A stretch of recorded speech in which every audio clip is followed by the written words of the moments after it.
ಅತಿ ಗಣ್ಯ doctor Narendra madam ಅವರು ಬಂದಿದ್ದಾರೆ, ಆಮೇಲೆ ದಾನ್ ಶೆಟ್ಟಿ ಮೇಡಮ್ ಅವರು ಬಂದಿದ್ದಾರೆ, ಆ ಕಡೆ ಬ್ಯಾಂಕಿನ ನಿರ್ದೇಶಕರು ಬಂದಿದ್ದಾರೆ, ನಮ್ಮ ಜಗದ್ಗುರು ಬಂದಿದ್ದಾರೆ, ಅನೇಕ ಜನ ಎಲ್ಲ ನಿಮಗೆ ನಮ್ಮ ಮೇಲೆ ಅಪಾರ ಪ್ರೀತಿಯನ್ನು ಇಟ್ಕೊಂಡಂಥ ಜನರೇ ಬಂದಿದ್ದೀವಿ.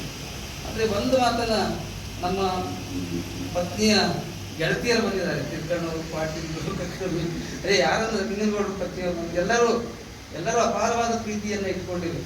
ಒಂದು 10 ನಿಮಿಷ ತಡ ಆಗಿದೆ. ಯಾಕಂದ್ರೆ ಏನೋ ನೀವು ನನ್ನ ಮೇಲಿನ ಪ್ರೀತಿ ಸಲುವಾಗಿ ನೀವು ಕೂತ್ಕೊಂಡಿದ್ದೀರಿ. ಈ ಕಾರ್ಯಕ್ರಮ ಮುಗಿಯುವವರೆಗೂ ಕೂಡಬೇಕು. ಯಾಕಂದ್ರೆ ಹೆಣ್ಮಕ್ಕಳ ವಿಶೇಷ ಕಾರ್ಯಕ್ರಮ.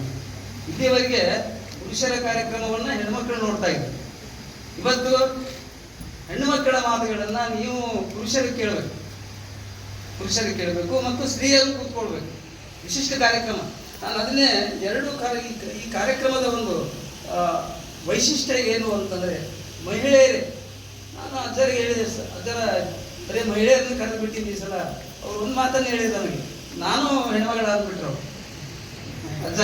ನನಗೆ ಬಹಳ ವಿಶೇಷ ಅನಿಸ್ತದೆ. ಯಾಕಂತಂದ್ರೆ ಆತ್ಮಕ್ಕೆ ಗಂಡು ಹೆಣ್ಣುಗಳೆಂಬ ಪ್ರಭೇದ ಇಲ್ಲ. ಇದು ಶರಣರ ಸಿದ್ಧಾಂತ. ಇಲ್ಕಲ್ ಮಠ ಆ ದೃಷ್ಟಿಯಿಂದ ಬಹಳಷ್ಟು ಪ್ರಕಾರ ವೈಚಾರಿಕ ವಿಚಾರಗಳನ್ನು ಇಟ್ಟುಕೊಂಡು ಬಸವಾದಿ ಶರಣರ ಪರಂಪರೆಯನ್ನ ಮುಂದುವರಿಸಿಕೊಂಡು ಹೊರಟಂತ ಮಠ ಅದು.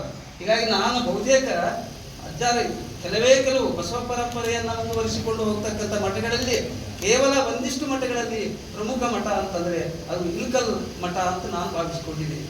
ಹೀಗಾಗಿ ಅವ್ರ ಬಗ್ಗೆ ಅವರು ಹೆಣ್ಣು ಗಂಡು ನಾವು ಹೆಣ್ಮಕ್ಕಳೇ ಅಂತ ಹೇಳಿದೆ ನಾನು.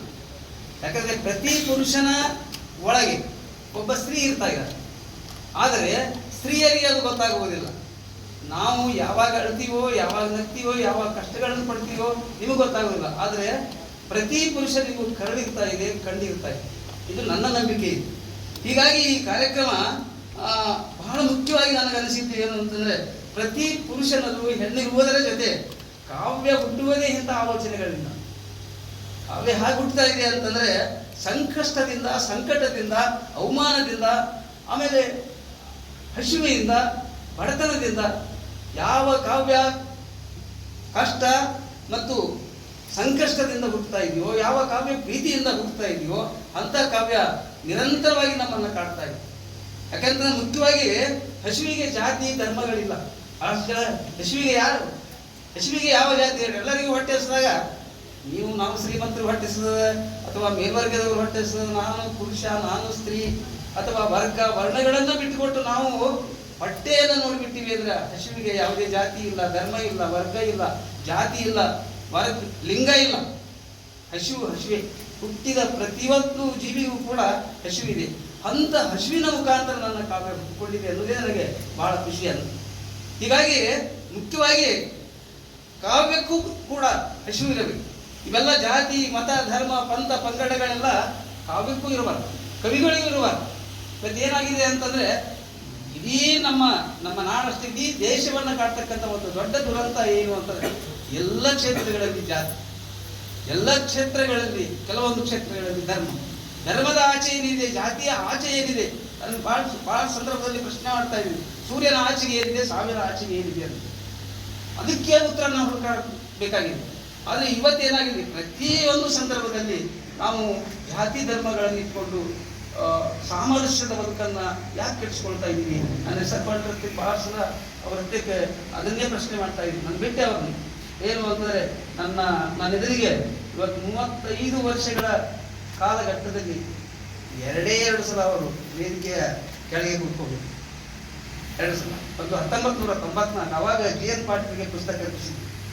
ಜಿ.ಎನ್. ಪಾಟೀಲ್ರು, ಡಾಕ್ಟರ್ ವಿ.ಆರ್. ಕುಲಕರ್ಣಿ ಅವರು, ಪೊಲೀಸ್ ಪಾಟೀಲ್ರು, ಇನ್ನಷ್ಟು ಜನ ಕೂಡಿ ಅರ್ಪಿಸಿದ್ದೆ. ಅಟರ್ನಿ ಡಾಕ್ಟರ್ ಇವರಿಗೆ. ಅವಾಗ ಅವರು ನನ್ನ ಮೇಲೆ ಒಂದು ಆರ್ಟಿಕಲ್ ಇದೆ, ನಾನು ಸಾಮಾನ್ಯರಲ್ಲಿ ಸಾಮಾನ್ಯವಾಗಿ ವೇದಿಕೆ ಕೆಳಗೆ ಕೂಡ್ತೀನಿ ಅಂತ ಹೇಳಿದ್ರು.